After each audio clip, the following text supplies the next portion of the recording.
یہ جو مروج جمہوریت ہے اور جو نام نہاد انتخاب و الیکشن ہے، یہ کس کی ضرورت ہے؟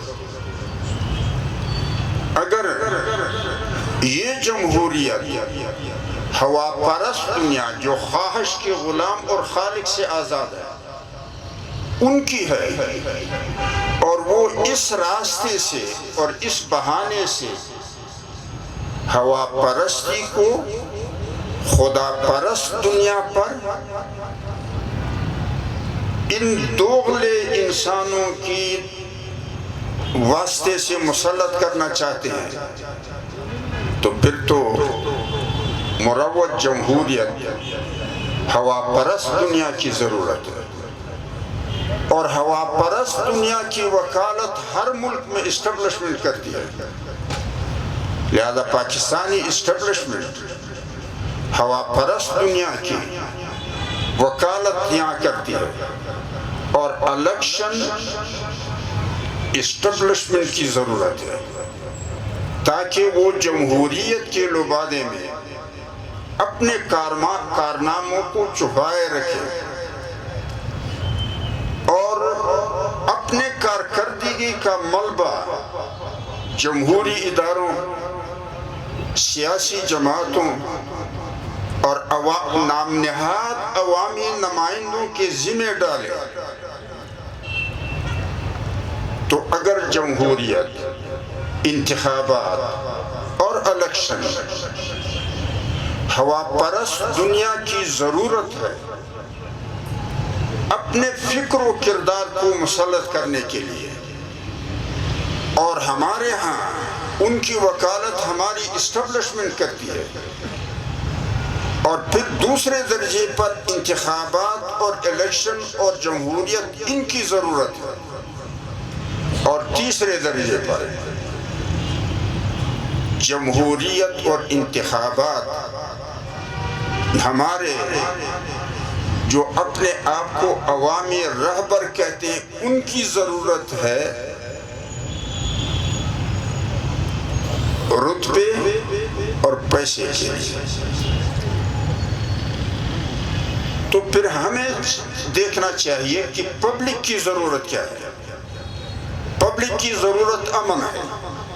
مسلط نظام پبلک کو امن نہیں دے گا، کیونکہ یہ ویلفیئر سٹیٹ نہیں ہے، یہ سیکورٹی سٹیٹ ہے، اور سیکورٹی سٹیٹ کا مزاج یہ ہوتا ہے کہ وہ لوگوں سے کرپٹ بناتا ہے، چور بنے، اچکے بنے، قاتل بنے، ڈاکو بنے، تاکہ ان کے فائل ان کے ہاتھوں میں ہوں اور پھر دکھا دکھا کے ان سے اپنا کام حاصل۔ تو پبلک کی ضرورت تو امن ہے، لیکن سیکورٹی سٹیٹ امن نہیں دیتا۔ پبلک کی ضرورت عدالت ہے، سیکورٹی سٹیٹ عدالت نہیں دیتا۔ پبلک کی ضرورت روزمرہ کی زندگی کی ضرورتوں اور سہولتوں کی فراہمی ہے، وہ زندگی ان پہ دوبر کرے گا۔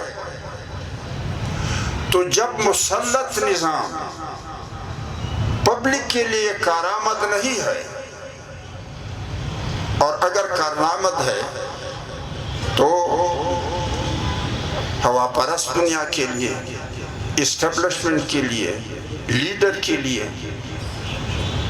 تو پھر جو حضرات اس مسلط نظام کو کندھا دے کر چلانے کے لیے اپنے آپ کو پیش کرتے ہیں، تو وہ عوامی اور انسانی حقوق کا نعرہ کس معقول دلیل کی بنیاد پہ کرتے ہیں؟ لہذا میں سمجھتا ہوں کہ آپ حضرات بہت کچھ کہنے کا تھا، لیکن اسی حد تک کہ اگر آپ چاہیں تو جذباتی فیصلوں سے خود بھی اجتناب کریں اور لوگوں کو بھی اجتناب کی ترغیب دیں۔ آج میں مختصراً آپ کو بتانا چاہتا ہوں کہ ہمیں اس جلسے کی کیوں ضرورت درپیش ہوئی۔ ہمیں کہا جاتا ہے، بڑے بڑے بزرگوں سے فون کروایا جا رہا ہے کہ آپ خاموش رہے، آپ واپس آ جائیں۔ ہم گئے کہاں تھے واپس آ جائیں؟ واپس تو تم آ جاؤ، جا گئے ہو۔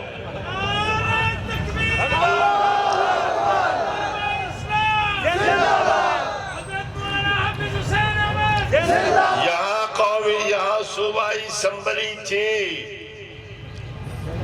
تھی نہیں تھی؟ شمس الدین تھا نہیں تھا؟ مولانا فضل الرحمان صاحب تھے؟ شیرانی تھے نہیں تھے؟ ہم کہتے ہیں کہ ہمارا منہ نہ کھولو. ایک پارٹی کے اندر ایک آدمی 40-45 سال رگڑتا ہے اپنے آپ کو، اور وہ اس اجلاس میں بات کرنے کی کوشش کرتا ہے، اسے روکا جاتا ہے. میری پارٹی تھی، شیرانی صاحب کی پارٹی تھی، آج بھی ہماری پارٹی ہے، کل بھی ہماری پارٹی رہے گی.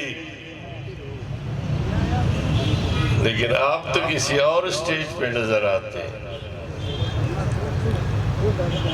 جمعیت علماء اسلام پاکستان کی عمارت کے لیے تو 3 دن تک مولانا فضل الرحمان صاحب ان کے گوڑوں کو ہاتھ لگاتے ہیں، پاؤں کو ہاتھ لگاتے ہیں کہ خدا کے لیے میرے مقابلے سے دستبردار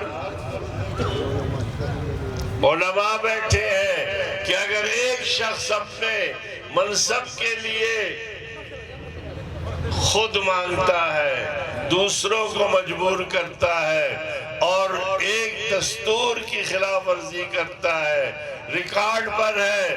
میں آج یہاں پر اس آپ کی جلسہ عام میں چیلنج کے طور پہ کہتا ہوں کہ کس چینل پر جس جگہ آپ آئیں گے، اگر ہم یہ ثابت نہیں کر سکے کہ دستور کے مطابق شیرانی صاحب کا نام پیش کیا گیا تھا اور پھر غیر دستوری طور پر 3 دن تک اجلاس ملتوی ہوا تھا نہیں ہوا تھا، جب وہاں اس کے باوجود ہم نے جماعت نہیں چھوڑی. مولانا فضل الرحمان صاحب نے کہا کہ کوئی ایسا طریقہ نکالو کہ میں زندگی بھر صدر امیر رہوں. ہم نے کہا یہ الیکشن کمیشن جو ہے وہ ایسی کوئی آپ کو اجازت؟ 2007 سے لے کر آج تک انہوں نے ہمارے ساتھ جو کچھ کیا، ہم نے جماعت نہیں چھوڑی. شیرانی صاحب کے ساتھ جو کچھ ہوا جماعت نہیں چھوڑی. عطا الرحمان کو لا کر خیبر پختونخوا میں گل نصیب صاحب کو پھینک دیا ہم نے جماعت، اور ہم تمہیں بھی نہیں چھوڑیں گے. آج جمعیت علماء اسلام پاکستان اس مشکل حالات میں اپنی اکابرین کے قیادت میں پھر اس شہر کے عوام اور مسلمانوں کی یقیناً اس مشکل میں ساتھ ہے اور اس کی رہنمائی کے لیے ہم وقت تیار ہے. اور آخر میں ضلع ہرنائی کے احتجاج کرنے والوں کی اس کی مطالبات کی جمعیت علماء اسلام پاکستان کے پلیٹ فارم سے ہم حمایت کرتے ہیں کہ ان کی سب مطالبات جائز بھی ہے اور اس کو پورا ہونا بھی چاہیے. ایک ریاست کی ذمہ داری ہے کہ اپنی شہریوں کو زندگی کے بنیادی سہولیات فراہم کرے. ہم حکومت کو اتنا ہی کہتے ہیں جس طرح کہ آج ہمارے صوبے کی حکومت ہے جو اقتدار اور اپوزیشن دونوں کا کوئی درک ہی نہیں. ایک ہفتے سے پتہ نہیں کہاں پہ طواف کر رہے ہیں، کہاں پہنچے ہیں، کیا کچھ لے کے آئیں گے. لہٰذا ہم ان کو یہی کہتے ہیں کہ اپنے ہی اس ضلع کے نمائندے کے توسط سے یا ان کے جو احتجاج پہ ہیں ان کی مطالبات پر غور کر کے اور ان کو پورا کیا جائے. واخر